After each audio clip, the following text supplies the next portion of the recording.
Granero,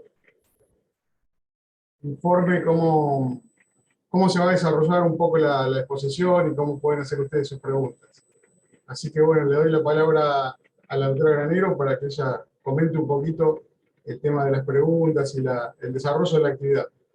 Muchas gracias desde ya a Cecilia González y por supuesto a la Escuela Judicial que nos permite esta actividad. Bueno, gracias doctor, buenas tardes a todos y todas. También agradezco a Cecilia que comparta esta tarde con nosotros. Agradezco al doctor Fernández de la capacitación. Y bueno, un poco era avisarles de que la doctora va a traer un caso práctico en el día de la fecha, así que nos pidió que les habilitemos los micrófonos a ustedes para que puedan participar. Así que quien quiera participar, levanta la mano o apunta su micrófono y lo hace. Lo mismo que las preguntas. Quien quiera hacerlo a través de los mensajes de texto que estamos haciendo en todos los encuentros, lo podemos hacer.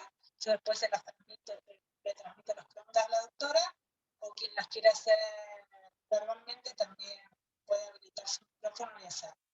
Lo que vamos a respetar los tiempos para no abusarnos de la generosidad de la doctora González. Así que bueno, sin más que agregar, te damos la palabra a Cecilia para escuchar, prestar atención a este encuentro. Gracias. Bueno, hola a todas, todos. Yo primero agradecerles a ustedes, ¿no?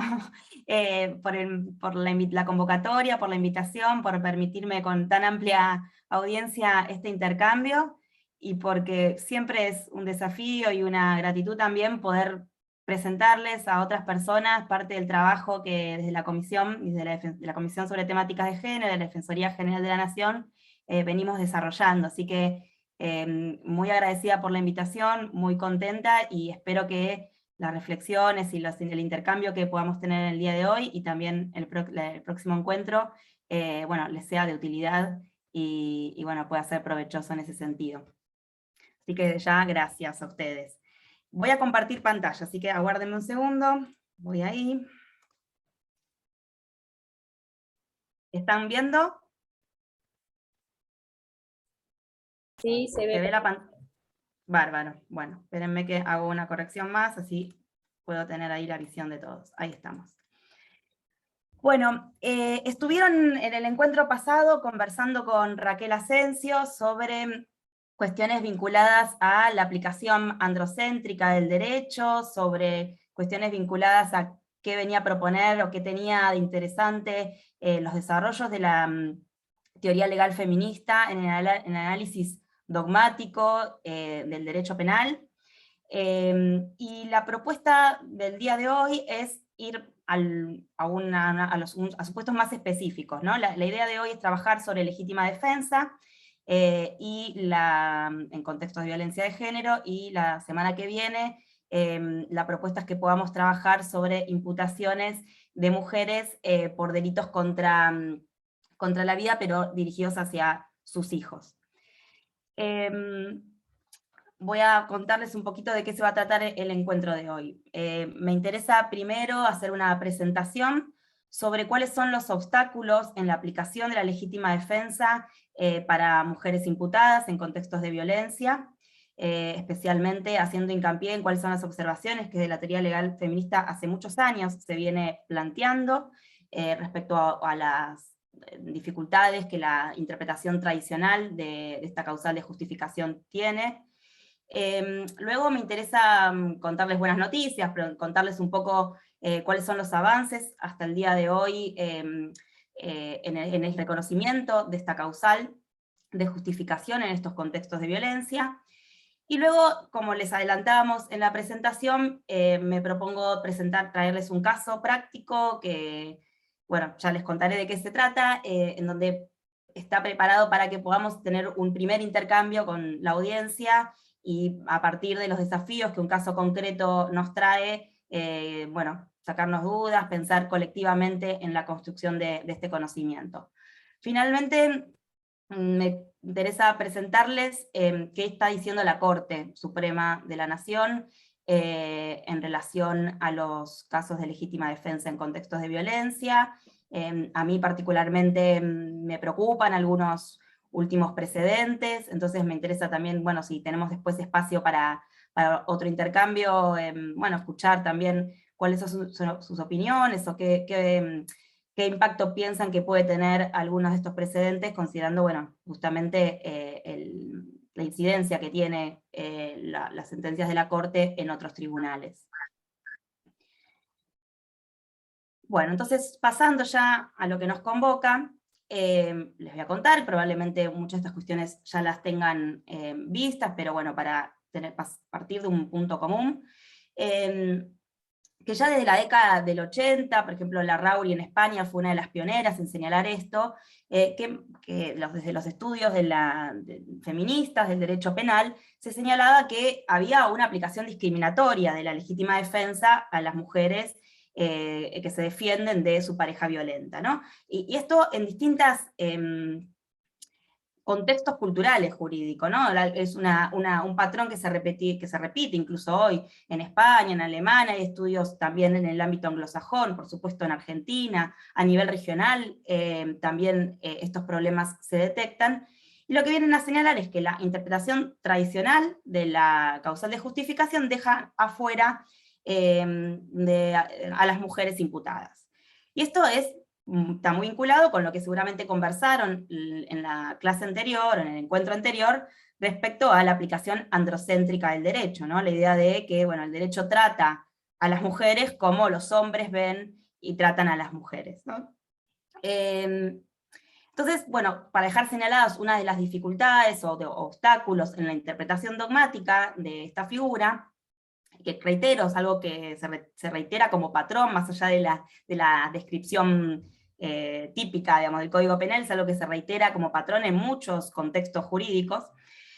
Uno de los obstáculos tiene que ver con qué es la agresión ilegítima, ¿no? Es muy frecuente encontrar que se fracciona el hecho, que se va a la situación particular de la confrontación, que no se valora el riesgo a la que está expuesta las mujeres víctimas de violencia de género.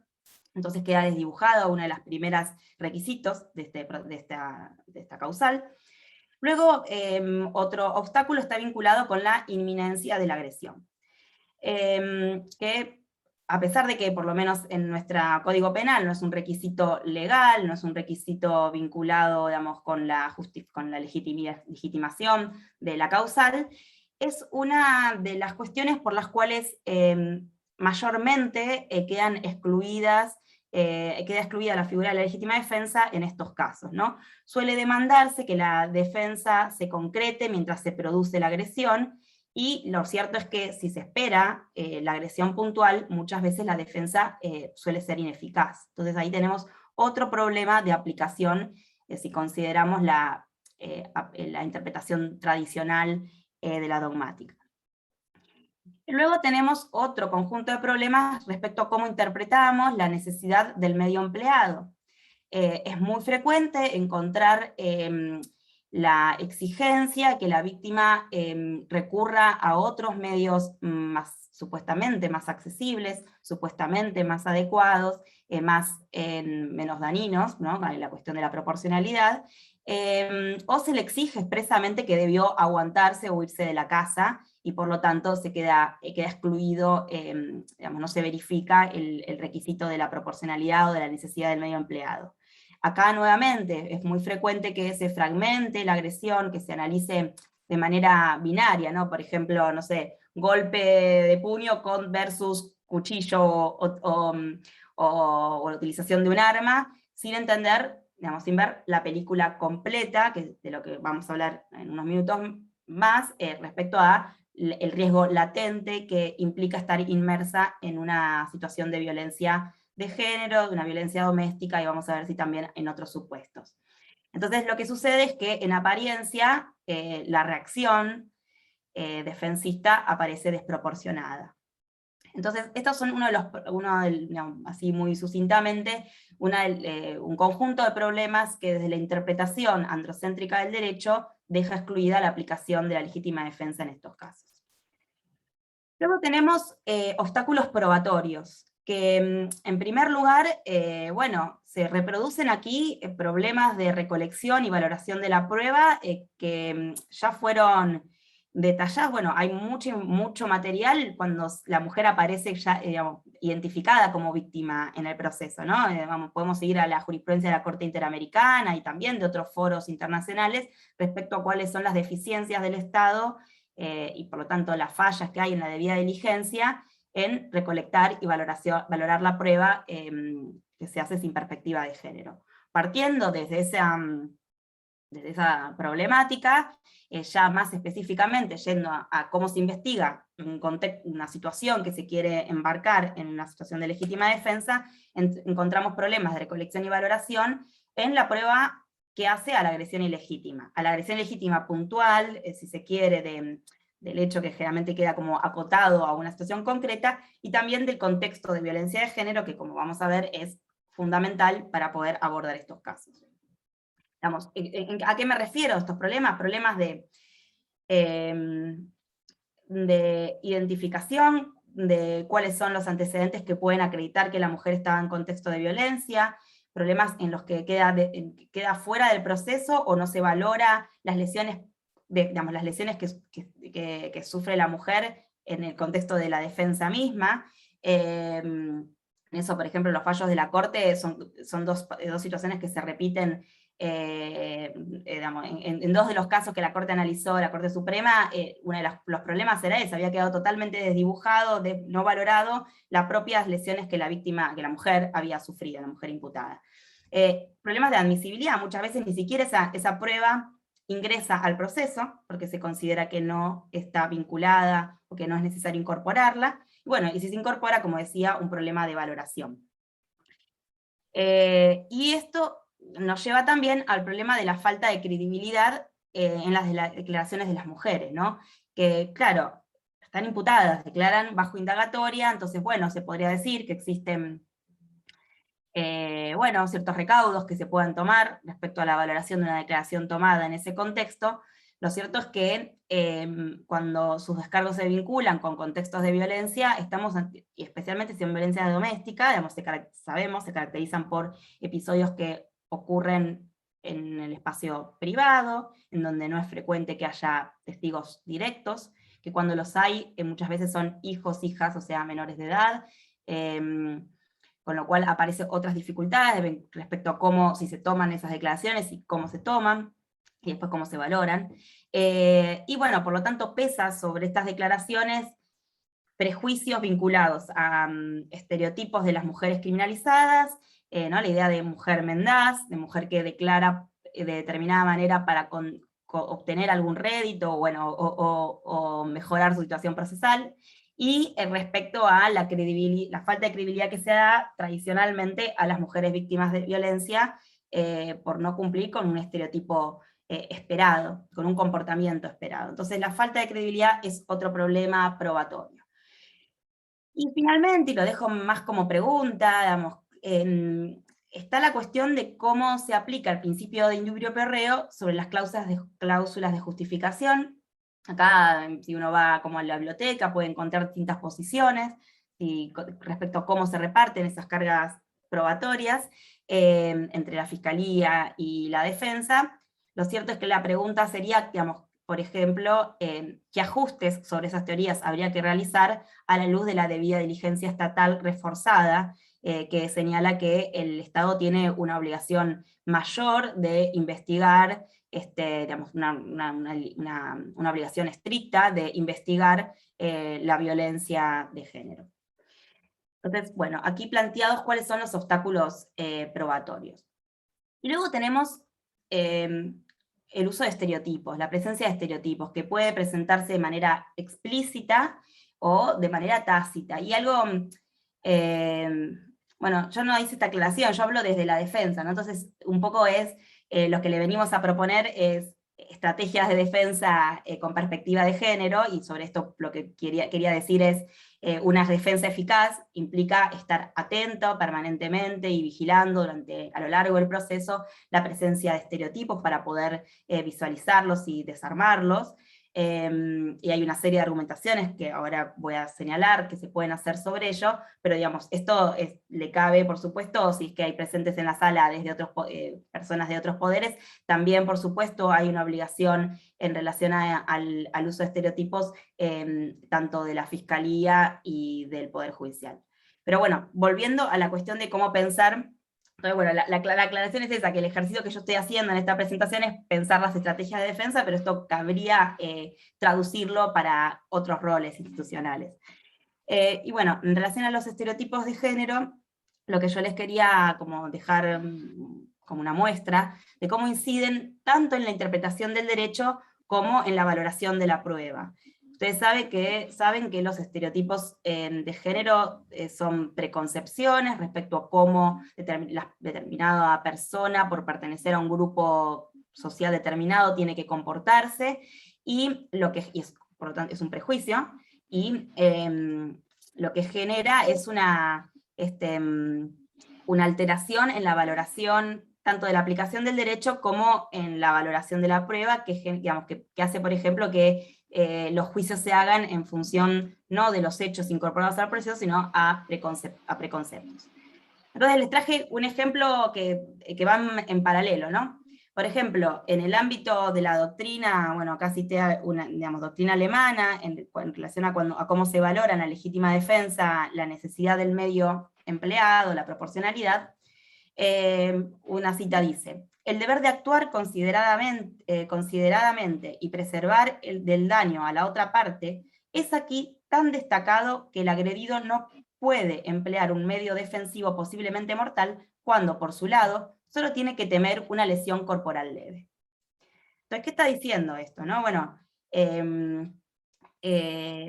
la mujer puede, bueno, en este caso estamos pensando en el contexto de una relación de pareja, la mujer tiene que soportar si el ataque va a ser mínimo, y por lo tanto no puede acudir a ningún medio, cualquier medio va a ser desproporcionado porque pudo haber aguantado, y nos pone en la mirada en una víctima de algún modo culpable de lo que le sucede, ¿no?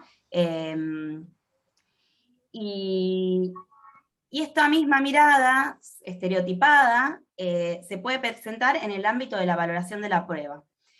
Por ejemplo, en el fallo Leiva, no el de la Corte, sino el anterior, se dijo: aún de aceptarse que hubiera mediado agresión ilegítima por parte del occiso respecto de la imputada, ha sido ésta quien se sometió a ella libremente, de manera tal que la situación de necesidad se generó con motivo del concurso de su voluntad, y por esa razón no puede invocarla para defenderse.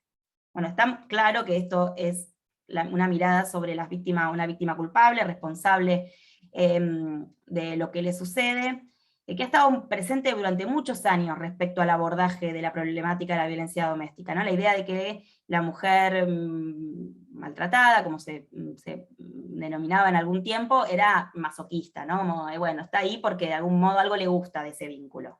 Y esto además refuerza uno de los mitos sobre la violencia doméstica, la idea de que si quiere se puede ir, que la invisibilización de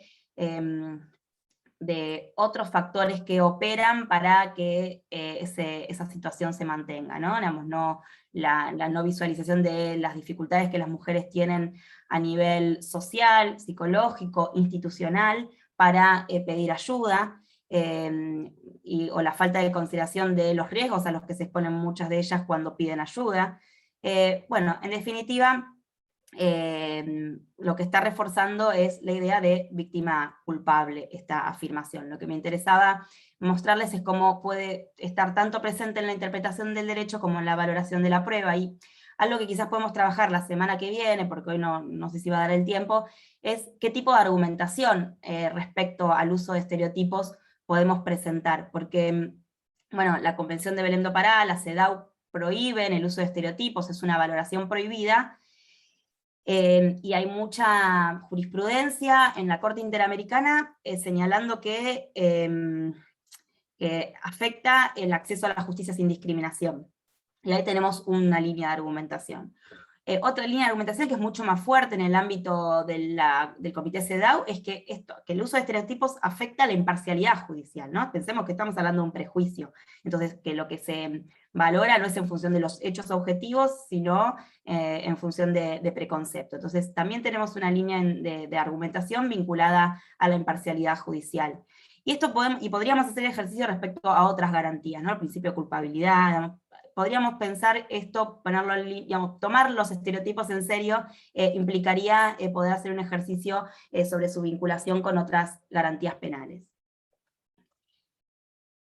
Bueno, les decía, también quiero traer alguna buena noticia. Hay un trabajo que hizo la Secretaría de Jurisprudencia, que si no lo tienen después también lo puedo dejar en el chat el link, que es una cartografía, lo llamaron, sobre la situación de la legítima defensa y géneros en todo el país. Digamos, relevaron sentencias y jurisprudencia de todo el país. Igual les digo que Santa Cruz no se encontró, así que después quiero escucharlas para ver que me cuenten en qué situación se encuentran ustedes, qué es lo que observan. Así que les voy a presentar algunas de las conclusiones y alguna otra que yo agrego. En primer lugar, lo que se encuentra en esta investigación es que los fallos más recientes reconocen la legítima defensa e introducen en la argumentación el enfoque de género desde la argumentación de los estándares de derechos humanos desarrollados internacionalmente. En fallos más antiguos, menos recientes, hay un reconocimiento de la legítima defensa desde la interpretación de la dogmática penal, sin utilizar las fuentes del derecho internacional. Lo cual también es interesante para señalar, porque entonces nos podría llevar a pensar que, yo sostengo también esto, que no es que desde la teoría legal feminista lo que se viene a decir es que es necesario reformar el Código Penal, por ejemplo, reformar la figura de la legítima defensa, tal como la tenemos hoy planteada, es aplicable a muchos de los supuestos, o a todos los supuestos que tradicionalmente nos encontramos cuando estamos hablando de mujeres víctimas de violencia. En todo caso, lo que hay que ajustar son las interpretaciones, en eso por supuesto que el derecho internacional viene a decir mucho, pero bueno, más allá después de la discusión si queremos o no, y qué ventajas tendría tener una figura de legítima defensa privilegiada para estos casos. Y luego, algo que quiero agregar es que es cierto que hay un avance en el reconocimiento, pero es un reconocimiento tardío. Muchas veces estas sentencias, son sentencias de tribunal, o incluso muchas de cámaras, de casación, de tribunales superiores, es decir, que existieron periodos de privación de la libertad, que existieron periodos muy largos de procesos abiertos, y esto es una pena, de alguna manera, para las mujeres que tienen que afrontar estos procesos, con lo cual también esto nos llama la atención sobre una agenda abierta vinculada a cómo hacemos para que estas hipótesis de legítima defensa se analicen desde las instancias, se investiguen y se propongan como teorías del caso, y se investiguen, si pensamos en el rol de la fiscalía, por eso digo, cada rol institucional le corresponderá un aspecto distinto, pero que desde los albores, los inicios de la causa, de los procesos, esto se pueda considerar el contexto, la cuestión de la legítima defensa. Luego, una cuestión que voy a profundizar sobre el final de la charla, que me preocupa especialmente respecto a lo que yo llamo absoluciones insuficientes, porque finalmente quizás absuelven o sobreseen a las mujeres que alegan estar en un contexto de violencia, pero no reconociendo la legítima defensa. Pensemos que si estamos hablando de una causal de justificación, estamos hablando de la persona actuó típicamente, pero conforme a derecho, ¿no? Tiene que ver con el derecho a defenderse de la opresión. Estas sentencias sobreseen o absuelven a las imputadas, pero acudiendo a otro tipo de argumentación, al estado de necesidad, al miedo insuperable, a la inimputabilidad. La inimputabilidad también es un problema, porque estamos afirmando que la mujer obró irracionalmente, ¿no? Y muy por fuera de eso hay una racionalidad en la defensa en estos contextos. Así que, dejo acá planteada esta cuestión para abordarla sobre el final. Luego, una ausencia total de consideración en la jurisprudencia respecto a cómo la legítima defensa se aplica para personas, imputadas, imputades del colectivo LGBT. que se defiende de agresiones de odio y de violencia sexual correctiva, en un contexto de violencia, digamos, de violencia y discriminación estructural. Sobre esto, bueno, muchas de las cuestiones que yo hoy voy a conversar, que están más destinadas pensando en las imputaciones de mujeres imputadas, porque nuestro trabajo de investigación tuvo ese objeto de investigación, pero muchas de las conclusiones podrían ser aplicadas a estos casos, y otras, bueno, todavía tenemos otra agenda para desarrollar, ¿no? Tanto en lo dogmático como en lo probatorio, en las argumentaciones específicas que tienen que ver con poder entender cuáles son las dinámicas de violencias que sufre este colectivo. Y finalmente, hacer mención a que, digamos, si bien, como decía recién, hay mucha argumentación del ámbito de los derechos humanos para traer aquí, especialmente vinculada a la no discriminación, a la debida diligencia, ya hay otros pronunciamientos que son bien específicos respecto a la legítima defensa. Tenemos la recomendación general número 1 del MESECVI, que es el mecanismo que monitorea la aplicación de la Convención de Belém do Pará, que muchas de sus consideraciones, muy interesantes, y vamos a tenerlo como herramienta, porque además de ser muy preciso respecto a cómo interpretar la legítima defensa, esto lo inserta dentro de un análisis más general de la violencia como una violencia estructural, ¿no? Cuando hablamos de violencia institucional, estructural, estamos pensando que no solamente lo que se analiza es el caso puntual de confrontación, de situación concreta, entre dos personas, como característica, digamos, del proceso penal, sino que, digamos, la violencia que esta persona, por ejemplo, supongamos la pareja está ejerciendo, está de algún modo validada, legitimada, por un sistema social e institucional, ¿no? Entonces esto también es necesario ponerlo sobre la mesa en las argumentaciones, y el MESEC, esta recomendación general de MESECVI, en ese sentido, viene como a allanarnos el camino en la argumentación, porque está plasmado en una recomendación. Y luego tenemos un precedente del Comité CEDAW, en un caso particular, de Timor Oriental, que también es muy interesante respecto al uso de los estereotipos en la valoración de la prueba y de la valoración del testimonio de la víctima imputada, que también es muy valioso. Entonces, con esto lo que quiero señalar es que tenemos como un cuerpo muy importante para poder construir agravios federales. Digamos, no se trata solamente de cómo se aplica el Código Penal, sino cómo se aplica a la luz de estándares internacionales y convencionales y compromisos internacionales del Estado, que pueden llevar, por supuesto, a la responsabilidad internacional. Bueno, y ahora sí, voy a contarles un caso, presentarles un caso. La idea es que podamos intercambiar un poco en esta mitad del curso, para poder pensar de manera colectiva algunos problemas específicos, y poder construir de manera colectiva cuáles son los desafíos dogmáticos y probatorios en estos casos. El caso que les voy a presentar es uno de la casoteca, como le llaman en la Secretaría de Jurisprudencia, que se va a publicar dentro de poco. Yo tomé uno de esos casos para poder trabajar con ustedes. Y entonces les cuento de qué se trata. La imputación que le dirigen a Nuria. Nuria fue imputada por el hecho ocurrido el 11 de diciembre de 2018, aproximadamente a las 20 horas, mientras se encontraba con su pareja Gerardo en el domicilio donde convivían. El damnificado le preguntó por qué llegaba tan tarde a la casa, y ella le respondió, ¿cuál era el problema con la hora?, generándose una discusión. En el medio de los gritos, Nuria tomó un cuchillo que estaba sobre la mesa y se lo clavó en el tórax.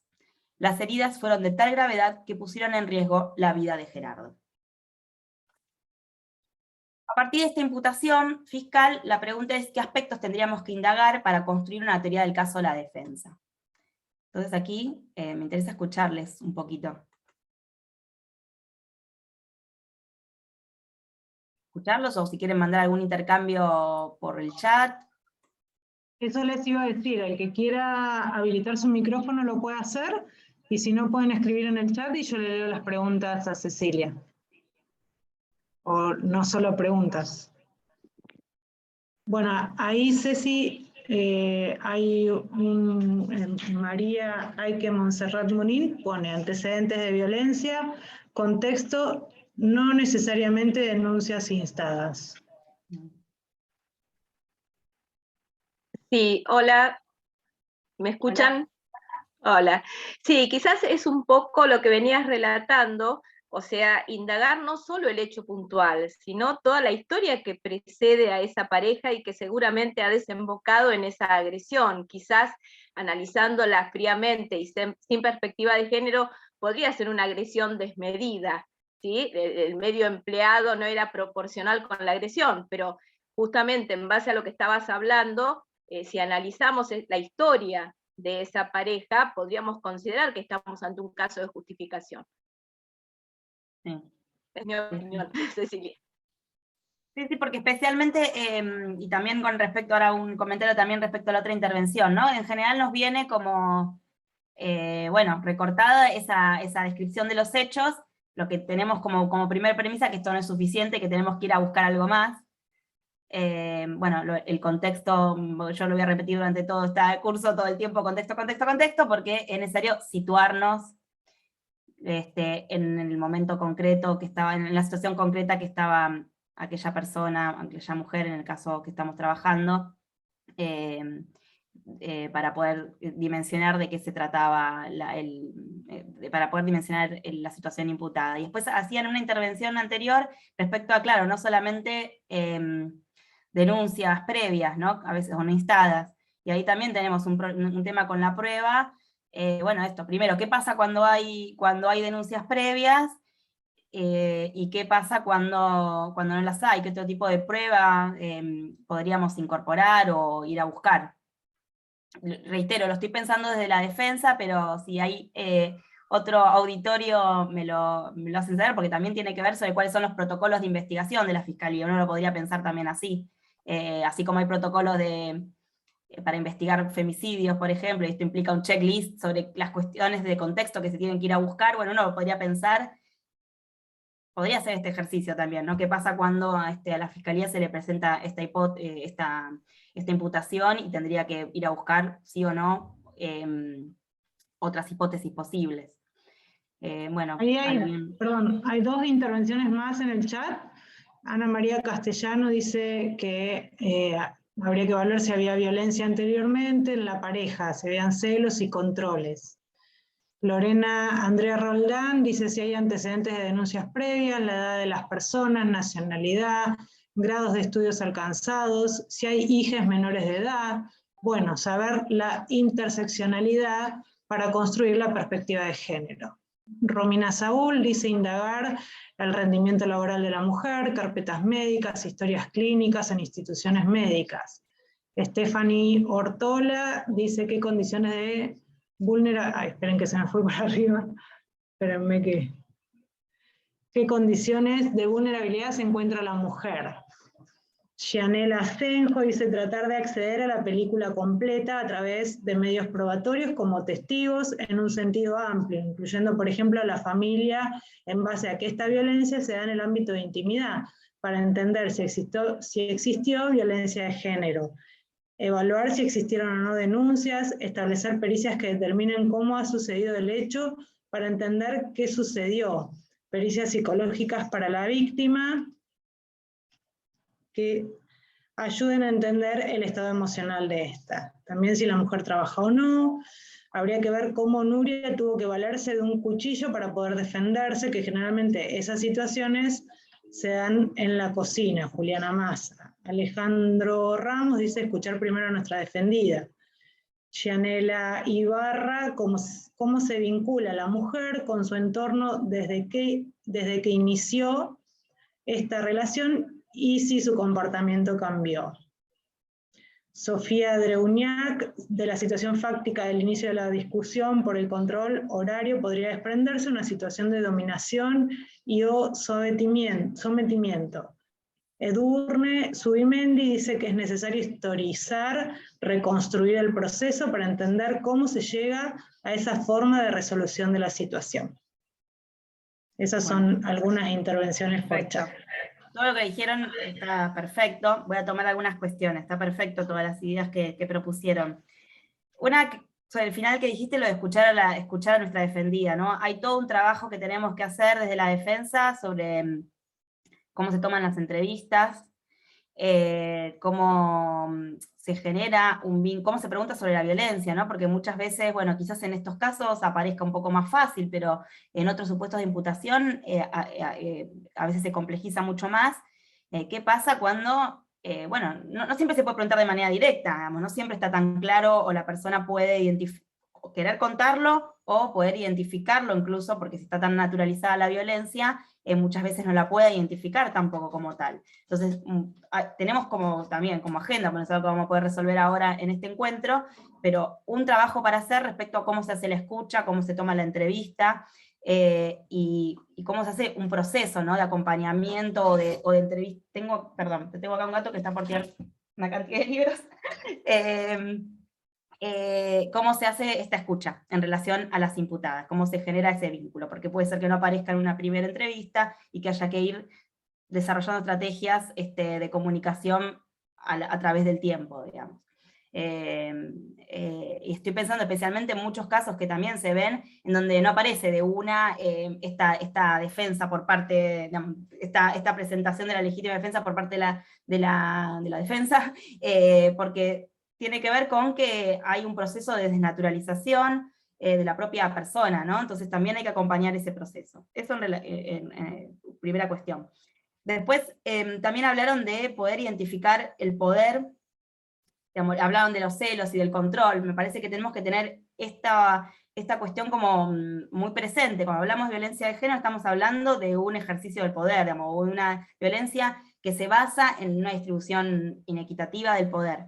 Entonces, tener esto presente, porque también nos va a poder guiar respecto a qué tipo de preguntas hacer y cómo poder explicar cómo era la distribución de roles, la distribución de las decisiones que se tomaban en esa relación de pareja, porque en nuestro caso tiene que ver con la violencia doméstica. Bueno, cómo se tomaban las decisiones, quién tenía el manejo del dinero, quién tomaba la decisión de qué se compra, o qué se hace, o qué roles ocupaba cada uno. ¿Eran estancos o era algo que se podía, que era más flexible? Bueno, esta idea nos tendría que guiar a determinadas preguntas.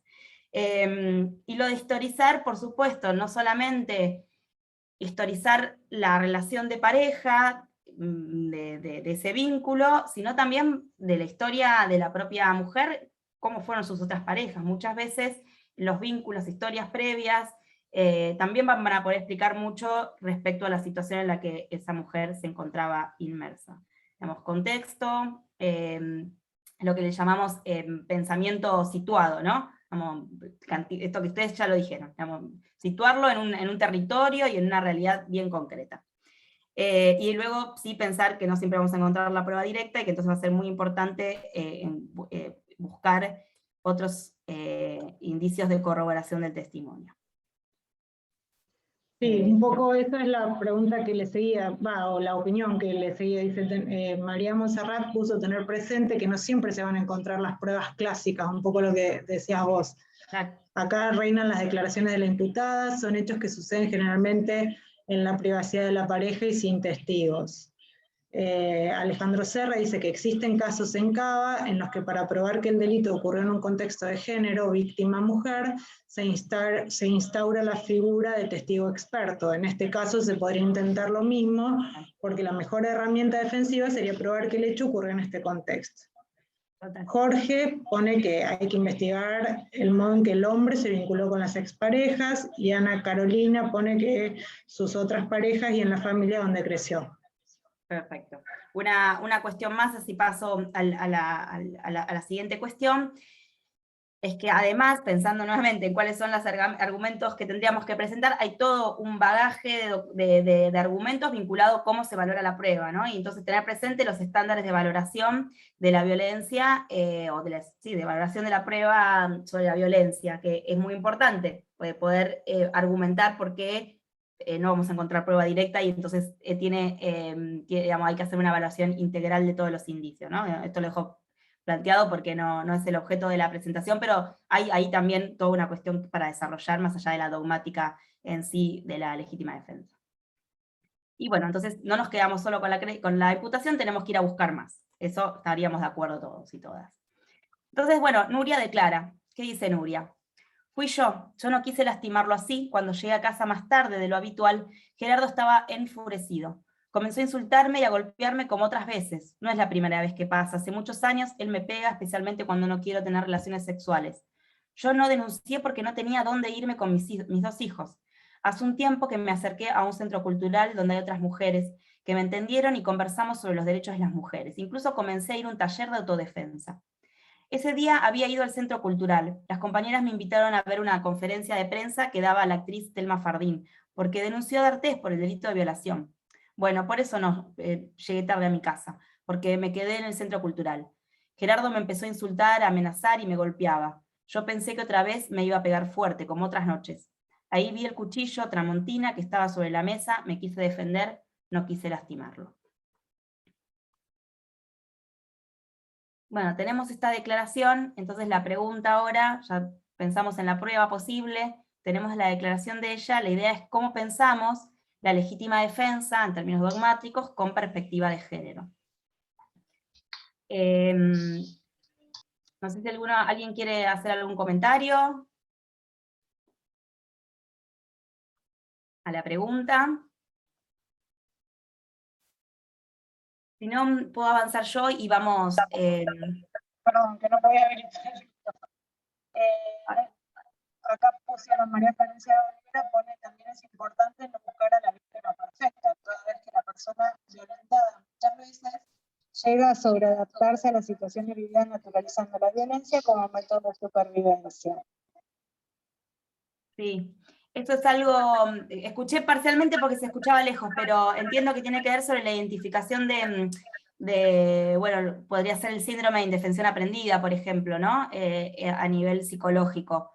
No sé si va por ahí la intervención porque se escuchó como cortado. ¿Querés pero... que te vuelva a leer? Sí, Sí, te a ver, vuelvo ahora a leer. sí. Dice, también es importante no buscar a la víctima perfecta, toda vez que la persona violentada muchas veces llega a sobreadaptarse a las situaciones vividas, naturalizando la violencia como método de supervivencia. Sí. Bueno, sobre la víctima perfecta lo dejo ahí, es un tema muy importante, lo dejo ahí marcado porque lo vamos a ver ahora, digamos, después de esta placa, porque me interesa trabajar sobre esto, porque es algo muy recurrente, sobre las argumentaciones que giran sobre esto, las víctimas, que además, bueno, sobre la expectativa de la víctima pasiva, ¿no? que no tiene que ver con la realidad. Eso por un lado. Y bueno, sí, por supuesto, la naturalización de la violencia, además, es vinculado a la prueba, es un elemento que va a ser importante poder identificarlo como también argumentación como prueba para poder acreditar el contexto de violencia. Yo pensé que, digamos, que iba por otro lado y iba a hablar sobre el síndrome de indefensión aprendida, que tiene que ver con la naturalización, que tiene que ver con... bueno, lo voy a decir con palabras de persona que no es especialista en psicología, pero la idea de que las personas que están crónicamente, durante mucho tiempo expuestas a situaciones de abuso, en algún momento generan la idea de que hagan lo que hagan no van a poder salir de allí. Y esto es también un elemento muy importante para el análisis de la legítima defensa, lo que tendríamos que tener en claro que no se detecte el síndrome. Esto va a ser importante, el síndrome, porque nos va a servir para argumentar en relación a la necesidad del medio empleado, ¿no? Bueno, la víctima, por la situación en la que estaba, por tener un síndrome de indefensión aprendida, no podía entender que había otros medios disponibles. Podríamos ensayar ese argumento. Ahora, que no encontremos el síndrome no quiere decir que no se aplique la legítima defensa. Entonces, también estar como atentos a que no es un requisito para la procedencia.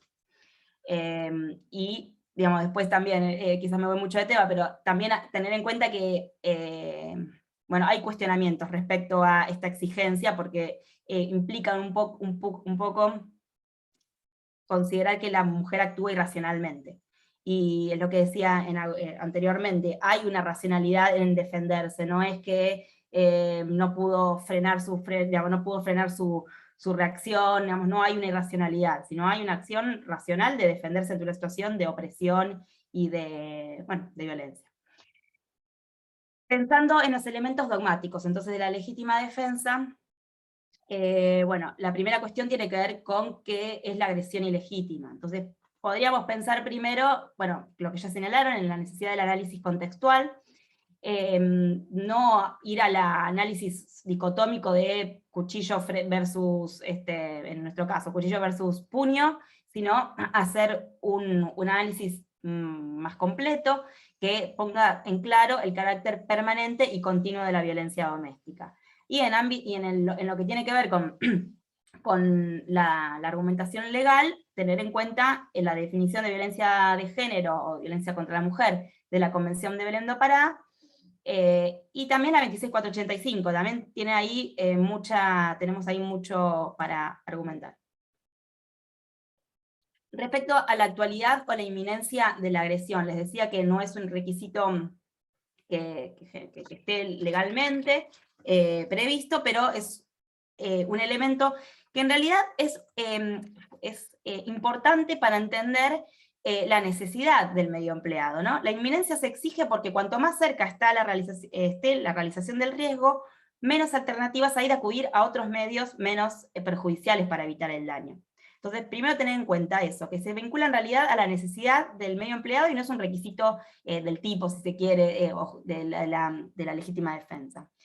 ¿Qué es inminente? Bueno, ¿qué es actual? Aquella acción, aquella agresión que está ocurriendo, y es inminente aquella que está por ocurrir, y aquella que es continua, digamos, aquella que es una agresión continua. Entonces, por eso es muy importante, digamos, destacar en toda la argumentación la continuidad de la violencia.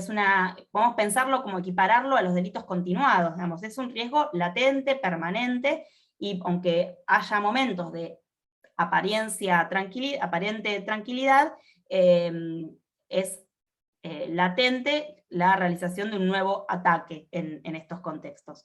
Y después, sí, igualmente es necesario diferenciar si estamos ante un caso de confrontación o de no confrontación. El de no confrontación, el típico del que la mujer le dispara al hombre mientras dormía, porque va a exigir una argumentación más fuerte respecto a la continuidad hay una autora también, Camila Correa, que tiene escrito sobre los casos de no confrontación, y ella le llama la gran agresión, ¿no? Que está conformada por unas sucesivas situaciones de, no solo de agresiones físicas, graves o menos graves, sino también de amenazas, de afectación digamos, de violencia psicológica, y de un entorno digamos, de privación de la libertad, en el sentido de que una de las intenciones del agresor en esos contextos extremos, de ir acotando las redes de las mujeres. Entonces la mujer va quedando como, digamos, presa, por decirlo de alguna manera, de esa relación, con pocos recursos en ese sentido, y todas esas acciones tienen que ver con la intención de, digamos, con cómo se configura la violencia de género. Perdón, Seti, hay una oyente que quiere hacer una pregunta, Ximena. Sí, no, era un comentario, no sé si es posible. Sí, claro. Retrocediendo un poquito recientemente, hace un par de meses, salió un fallo semejante al que usted está comentando, de un hecho ocurrido en Neuquén, donde la defensa era una defensora de apellido Font, logró que se condenara a una acusada por un hecho, un homicidio, y se calificó finalmente como culposo. Y ella enfrentaba una pena de perpetua porque fue un hecho cometido contra su marido, era un homicidio agravado, la acusación de la fiscalía por el vínculo y por haber sido cometido con un arma de fuego. En el caso de la mujer acusada, se trataba de un efectivo policial, tenía un arma, y lo que pudo acreditar la defensa, allá tienen juicio por jurados, lo que pudo acreditar era que el disparo se produjo no con el objetivo de dar muerte a quien era su marido, sino que iba direccionado a otro sector con el único fin, digamos, de amedrentarlo, asustarlo, pero nunca con intenciones de que impacten el cuerpo. En definitiva, lo que logró la defensa es realizar una buena investigación con una reconstrucción del hecho, y lo primero que hizo la defensa al momento de entrevistarse con su defendida era indagar sobre los antecedentes de violencia y, de hecho, en la teoría del caso, la teoría principal era que se trató de un homicidio culposo y efectivamente pudieron comprobar, todo con un equipo de trabajo interdisciplinario que tiene la defensa, que el proyectil iba direccionado, por ejemplo, hacia un pilar y no en dirección al cuerpo. Hicieron toda una reconstrucción ubicando a la víctima del homicidio, a la acusada en este caso, y que ella no podía bajo ninguna circunstancia prever que ese proyectil iba a desarmarse y una parte de ese proyectil terminó impactando en una zona que dio la muerte final a su pareja. Pudieron constatar también que efectivamente fue víctima de violencia de género, lo que sí se enfrentaba a una cadena perpetua por la calificación que sostenía la Fiscalía, pero además la Fiscalía tenía acreditado mediante mensajes que pudieron recabar de los celulares que la acusada había efectuado amenazas de muerte hacia el sujeto que finalmente falleció. No obstante, dieron vuelta a esa acusación. Subsidiariamente, la defensa tenía como propuesta, en caso de que no prosperara el homicidio culposo, la posibilidad de plantear la legítima defensa. Y en última instancia, el exceso en la legítima defensa, que es lo que viene planteando usted aquí. Pero prosperó y finalmente lograron que sea una condena por homicidio culposo. No sé si Gracias. conocen el caso, yo lo puedo llegar a compartir porque la Asociación de Juicio por Jurados lo publicó hace un tiempo. Sí, me interesa, así que después, sí, yo por eso creo que el caso lo conozco, pero porque se me mezcla, porque yo tenía identificado que no eran pareja y que había una agresión sexual. Pero quizás me estoy mezclando el caso. Bueno, yo estoy mezclando el caso. Pero sí, me interesa porque especialmente yo estoy siguiendo los casos, este tipo de casos cuando se juzgan por jurados, porque lo que me llama la atención de lo que vos contás, ¿por qué eligieron como teoría principal la del culposo y no la de legítima defensa, que llevaría a la absolución? Entonces, probablemente si tiene que ver con juicio por jurados, tenga que ver sobre la estrategia que habrán. Hay una especulación, pero sí un análisis respecto a qué es lo que el jurado puede más fácil identificar, se me ocurre a mí. Pero me llama la atención eso. ¿Por qué viene primero la teoría del caso culpable, del delito culposo y no la legítima defensa? La reconstrucción del hecho, puede ser. en la reconstrucción del hecho, no, las amenazas de hecho eran de la mujer al hombre. Sí. Digo, ¿por qué? Pero en la reconstrucción de hecho que hizo la defensa en el lugar donde ocurrió, se pudo demostrar con peritaje que efectivamente el disparo no estaba direccionado hacia el cuerpo y que la mujer nunca tuvo visión directa del marido. Previa discusión, por supuesto, en un contexto de violencia de género donde se puede acreditar que ella inminentemente iba a ser agredida por parte de él, ¿no? Pero hay una cuestión objetiva ahí que el disparo no iba direccionado a él. Pero por eso, yo, estoy hablando sin conocer el caso, ¿no? Así que lo hago como en función de lo que vos me vas contando. A mí se me ocurre que, por eso, nuevamente, sin conocer el caso, pero ella pudo haber querido disparar a un lugar donde no estaba él como forma defensiva. Justamente sería es la forma de demostrar que no era que era proporcional el medio que utilizó, porque fue como disparar para un lado para generar justamente para dar una señal de que no siga avanzando en el ataque, porque si no podía dispararle al cuerpo, digamos. Ahí es donde no termina de cerrarme, porque me parece que es como el caso para decir, bueno, es un medio proporcional, porque no le disparó al cuerpo, le disparó a otro lado. Bueno, hubo una falla de cálculo, que está esta cuestión técnica y objetiva que vos me decís, de que se fue para el lado incorrecto. Igualmente, ella es efectivo policial. Claro. Así que un pequeño detalle, digamos, que no jugaba a favor, digamos, de la defensa. Claro. No, por eso, quizás había algo también de especulación respecto a qué es lo que el jurado podía entender, digamos, identificar mejor como hechos del caso. Pero sí, súper interesante. Bueno. Actualidad de la necesidad del medio empleable, no. Bueno, de la necesidad racional del medio empleado, decir que la proporcionalidad se encuentra ligada con la continuidad de la agresión sufrida por las mujeres, es decir, que la proporcionalidad responde a un hecho permanente y continuado que supone ser víctima de violencia. ¿Esto por qué? Porque justamente lo que decíamos al principio, si vamos a fraccionar o no vamos a identificar el continuo de la violencia, nos va a parecer desproporcionado, en nuestro caso, el cuchillo frente a un golpe de puño. En cambio, si podemos entender que hay un riesgo latente de sufrir agresiones incluso mayores, digamos, que afecten la vida, bueno, la integridad sexual, la integridad personal, digamos, como hay varios derechos en juego, la necesidad del medio se valora de manera distinta. Además, tiene que ser eficaz, digamos.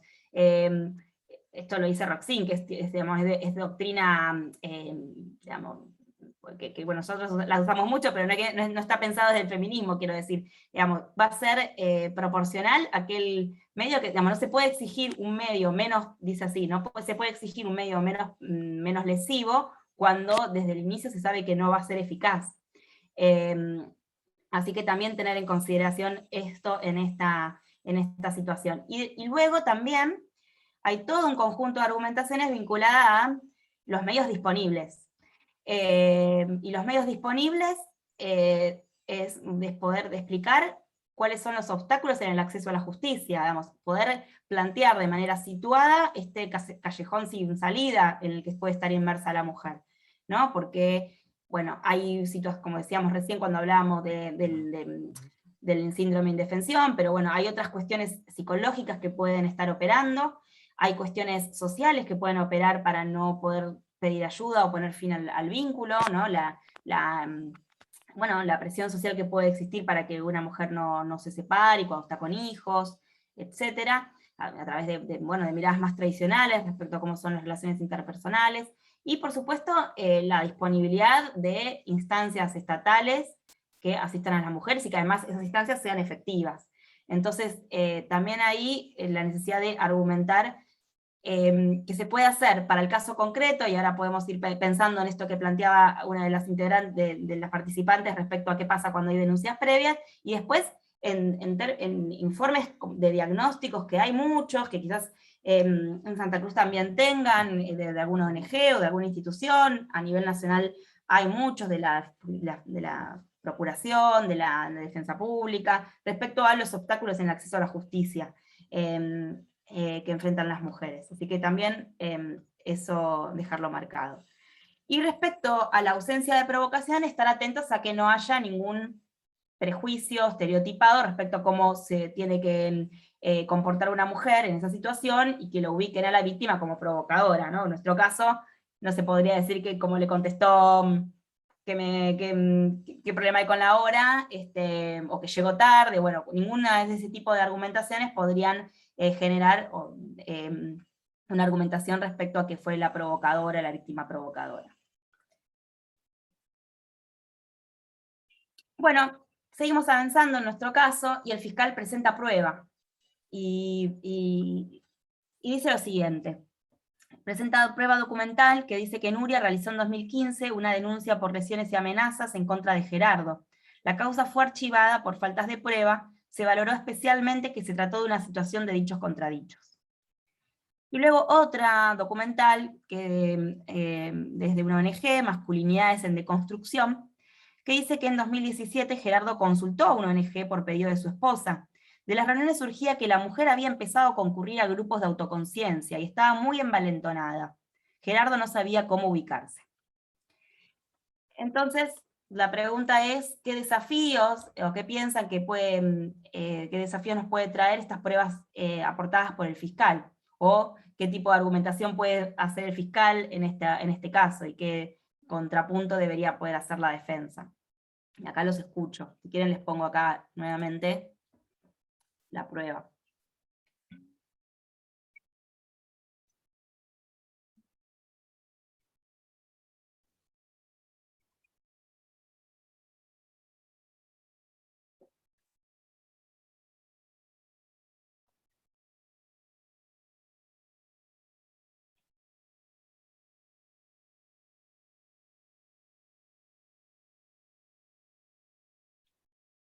que piensan que se podría, por eso les digo, yo lo puse en planteo en términos de desafío de la defensa, pero si quieren podemos pensarlo para que sea más sencillo, que podría argumentar la fiscalía que está acusando a partir de una causa que fue archivada, qué podría decir a partir de eso, o qué podría decir a partir de un informe que dice que la mujer estaba empoderada, iba a un curso, iba a grupos de autoconciencia, bueno, ya sabe, ella ya dijo en la declaración que iba a un grupo de un curso de autodefensa. ¿Qué podría decir la fiscalía para fortalecer su acusación respecto a esta prueba? Ahí Juliana Massa debería cuestionarse el argumento de que su esposa está envalentonada. María Florencia Olivera pone: el fiscal posiblemente pueda apoyarse en ese archivo para desestimar la existencia del contexto. Y Alejandro Ramos pone: el fiscal sin perspectiva de género va a argumentar que no hay legítima defensa.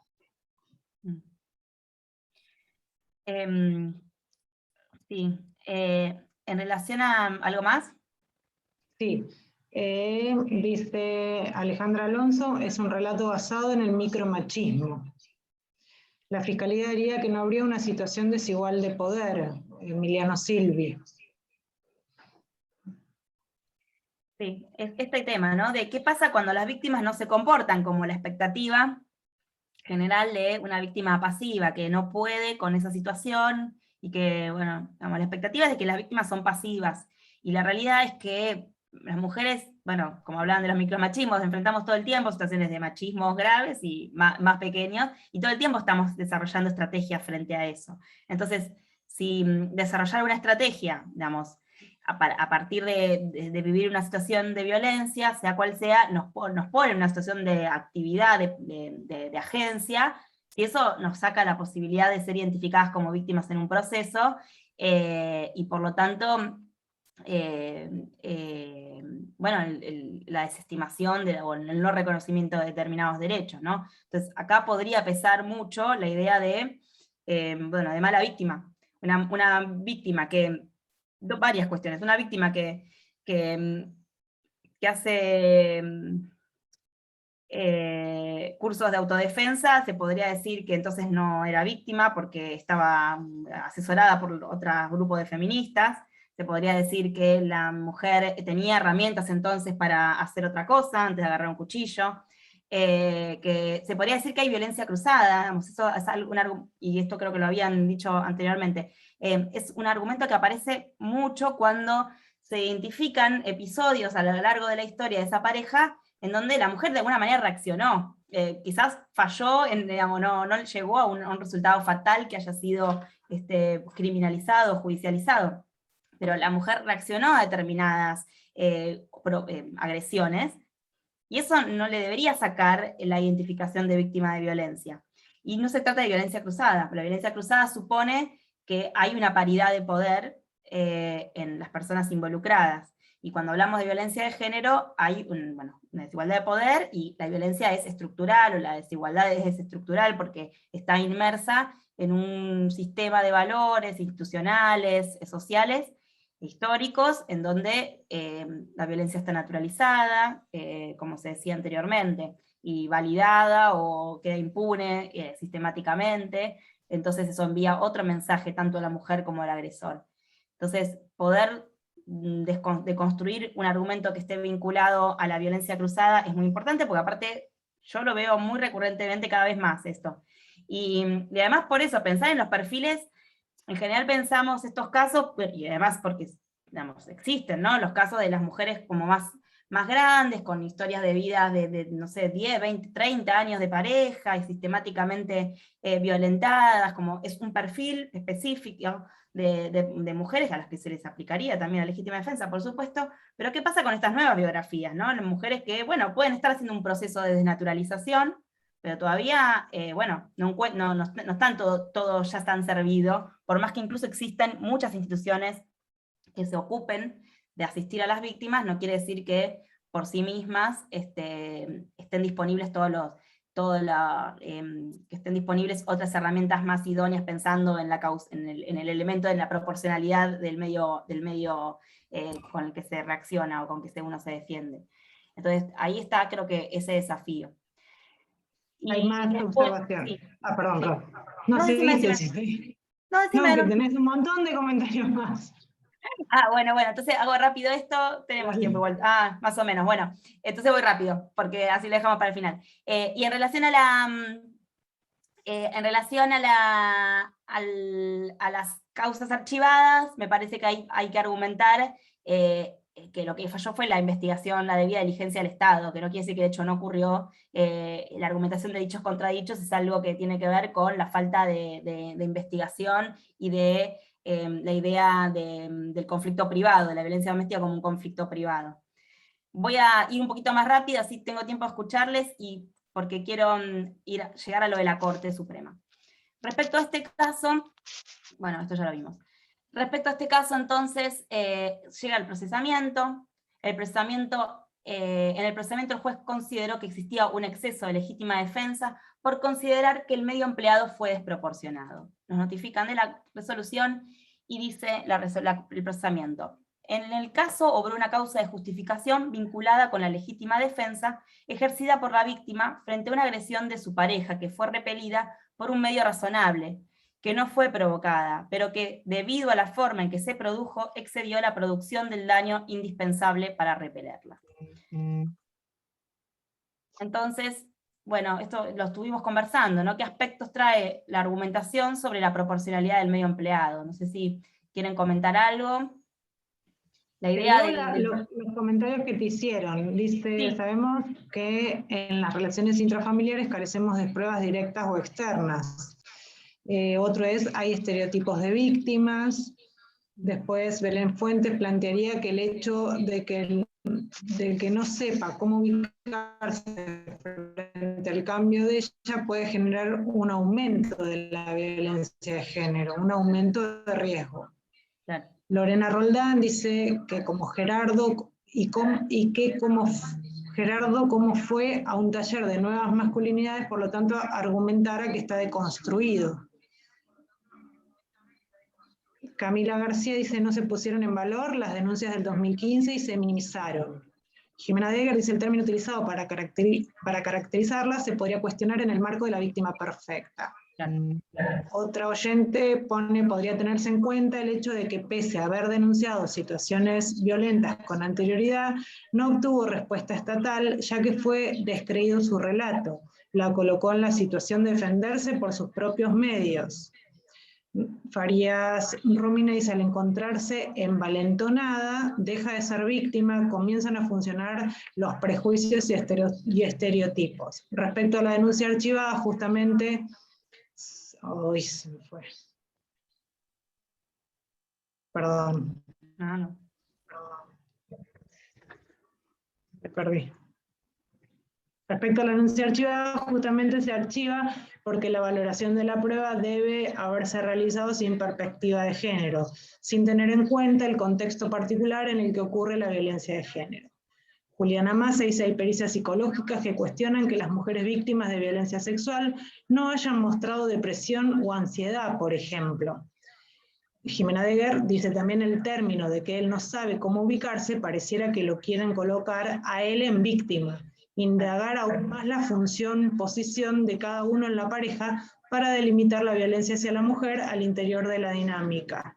El fiscal, al acusar, debe analizar todas las pruebas que tenga, siempre con perspectiva de género, aun cuando puedan favorecer a la imputada. Se debe tener en cuenta la permanencia y continuidad de la violencia sufrida.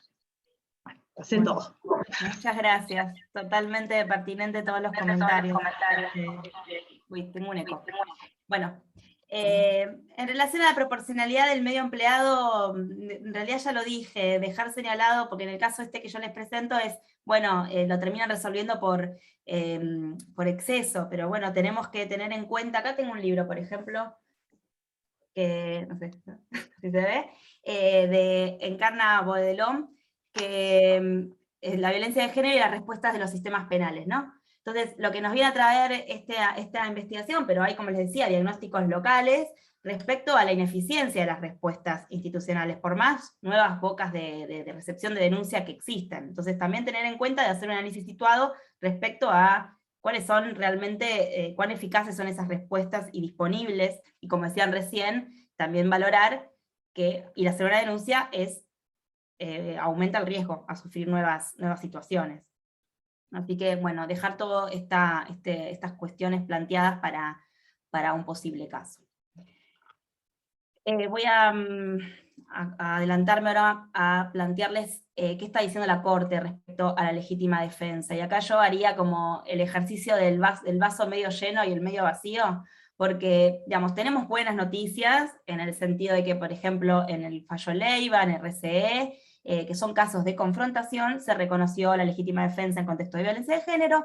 Ambos casos se resuelven por vía probatoria. El fallo Leiva, en los votos de Hayton y Argibay, invocan el principio de amplitud probatoria, lo que es interesante porque de alguna manera sugiere, ustedes saben que el principio de amplitud probatoria en la 26485 está previsto en las garantías de las mujeres víctimas. Y este es un procedimiento donde la mujer víctima aparece como imputada, entonces lo que está sugiriendo es que este principio de amplitud probatoria se aplica también para las mujeres imputadas. Entonces, como una cuestión también para rescatar. Y también muy interesante el desarrollo de RCE, porque el de Leiva en realidad es un análisis sin recursos a los tratados internacionales, bueno, salvo el voto de Hayton y Argibay, no hacen mención a la cuestión del derecho internacional de los derechos humanos de las mujeres. En cambio, en RCE hay un reconocimiento de la dogmática con perspectiva de género, porque hay una aplicación muy concreta al caso de los criterios de la resolución del MESECBI que les mencionaba antes. El vaso medio vacío es que en realidad la Corte no tiene ninguna resolución de legítima defensa porque todas remiten al dictamen de la Procuración General. Hay un escaso, o diría nulo, desarrollo respecto a los vínculos entre la arbitrariedad y el principio de no discriminación, o desde el principio, digamos, que la no aplicación de la legítima defensa en estos casos habla de la falla en la debida diligencia, en la prevención de la violencia, y de una aplicación discriminatoria del derecho, como veníamos diciendo, y este abordaje está ausente en los fallos. Los casos de confrontación, como decía recién, se reconocieron por vía probatoria, no por vía dogmática, y en el caso de no confrontación no hay reconocimiento de la legítima defensa. O sea que esto sería como el aspecto negativo. Voy a pasar rápido esto, porque lo que quería dejar señalado es que cuando se abre el recurso en estos tres casos, son muy pocos las invocaciones al derecho al principio de no discriminación, como decía anteriormente, y esto es una oportunidad perdida. En Leiva se abre el recurso por el derecho al recurso, por el precedente Casal. En RCE se hace alguna mención más a la 26485 y a la CEDAW, vinculado a la arbitrariedad, pero no hay mucho desarrollo. Y en Pérez, que es el caso del 2020, solamente se habla de arbitrariedad en la valoración de la prueba. A ver si llego. Y bueno, y acá esto como frutilla para finalizar, mi preocupación con este fallo Pérez, ¿qué significa? ¿No? Los hechos de Pérez es un caso en donde la mujer que sufría violencia por parte de su expareja durante mucho tiempo, este hombre le sustrae el televisor que había sido comprado con su primer sueldo, entonces ella va a buscarlo a la casa, no lo encuentra en la casa, va a la casa de la hermana, se lo encuentra con él, tienen una discusión y lo apuñala. Ahora no me acuerdo si es un caso de lesiones, o de tentativa, o de homicidio. La cuestión es que, la parte buena de Pérez, que en algún punto se celebró, es que, bueno, la Corte reconoce la violencia de género que había sido desestimada en las instancias anteriores, pero la analiza como un problema de emoción violenta. ¿Qué dice de la violencia de género? Recordó el informe elaborado por la psicóloga que había intervenido en el caso, que concluía que la sustracción del televisor por parte de su expareja no valía lo mismo para ella que para un hombre promedio, sino que representaba la anulación misma de la posibilidad de una salida a través de un proyecto que lo ubicara en relación con la dignidad y la vida de una manera diferente a lo conocido hasta entonces. En virtud de ello, ello en virtud de que el televisor había sido el primer bien que la mujer había podido comprarle a sus hijos luego de la separación. Entonces hay una cuestión de lo simbólico y cómo las distintas formas en que la violencia se puede expresar. Y luego también rechaza un argumento que había dado los tribunales anteriores. Ella iba como armada, digamos, iba con el cuchillo todo el tiempo cuando salía de su casa, porque la violencia era permanente y era una forma de estar prevenida de cualquier situación de violencia, y los tribunales anteriores entienden esto como una premeditación y por eso excluyen la aplicación de la emoción violenta. Ahora, todo muy bien. El tema es que estamos hablando de un caso sin confrontación y la Corte hace un análisis muy restrictivo de la legítima defensa porque lo descarta, que era uno de los argumentos de la defensa. Hace un análisis restrictivo respecto de la actualidad de la agresión, en primer lugar. ¿Qué dice? La Corte afirma que la noción de actualidad de la agresión es más que exige la legítima defensa, es más restrictiva que la actualidad del peligro del estado de necesidad. Y esto va, digamos, por ejemplo, primero que dice esto sin decir de dónde lo saca, digamos, sin hacer una cita dogmática.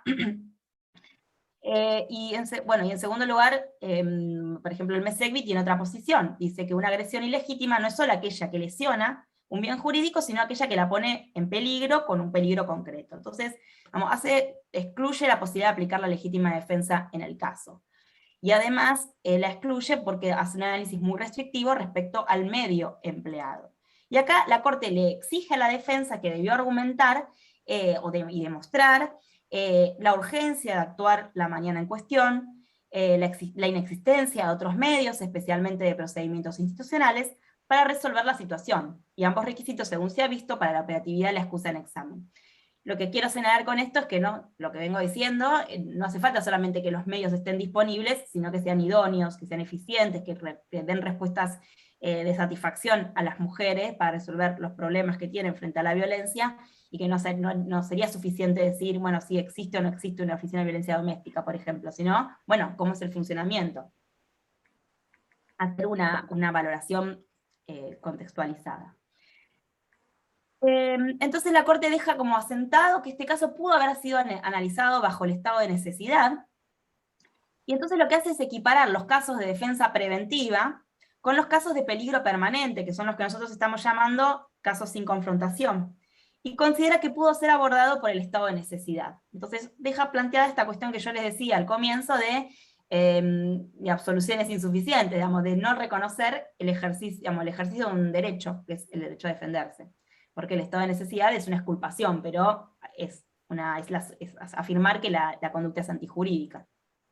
Entonces la pregunta que queda como abierta para mí es si esto es un quiebre con los antecedentes anteriores, que si bien podemos decir que no en el sentido, digamos, que los hechos son distintos, porque en este caso es un caso sin confrontación, pero dice algunas cuestiones que a mí me preocupan, porque dice, no paso por alto, bueno, es una remisión, digamos, en la Corte acá también remite en realidad la procuración, ¿no? El dictamen.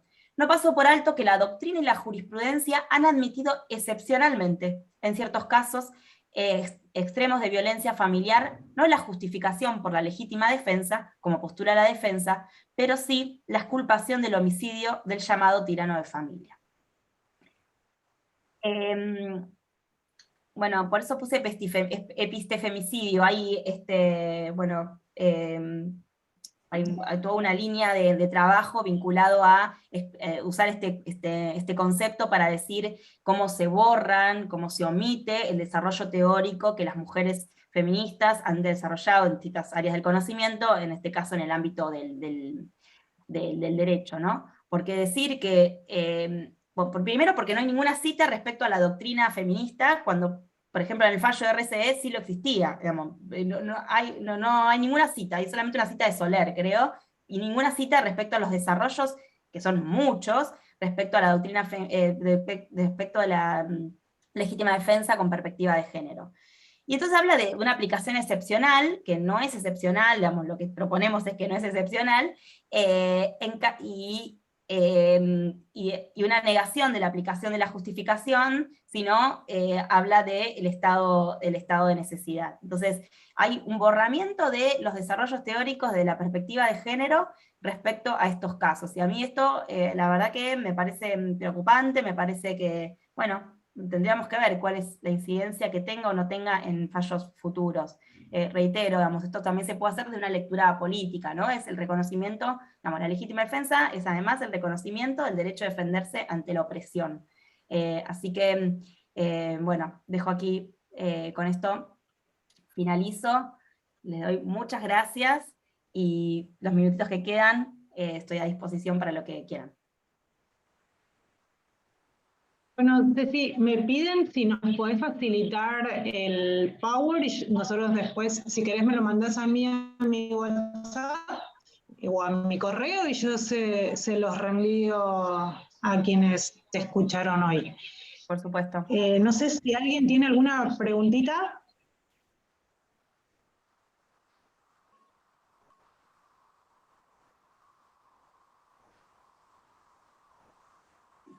Bueno, en realidad todos te agradecen. Acá hay una, dice, este fallo se apeló ante el Tribunal Internacional por impedir el acceso a... Que me ponen tantas gracias, están todos tan agradecidos. Ay, qué bueno. Con tu charla que se me corrió. Dice Alejandro Ramos.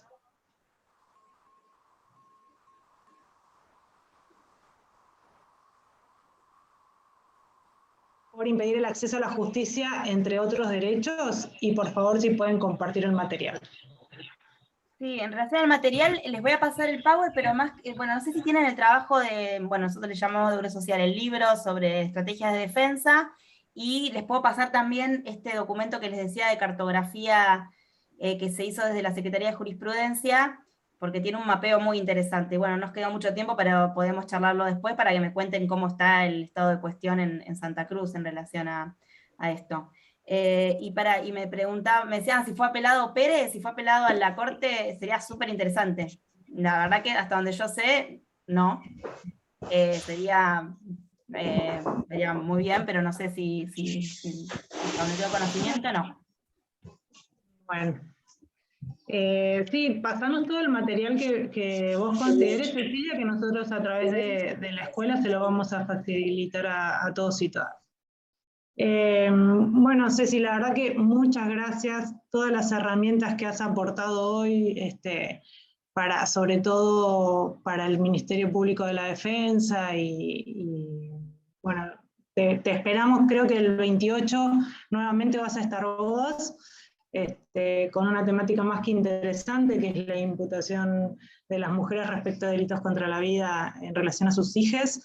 Así que, bueno, nos volvemos a encontrar. Muchas gracias, doctor Fernández, por estar con nosotras. Muchas gracias a la Escuela de Capacitación.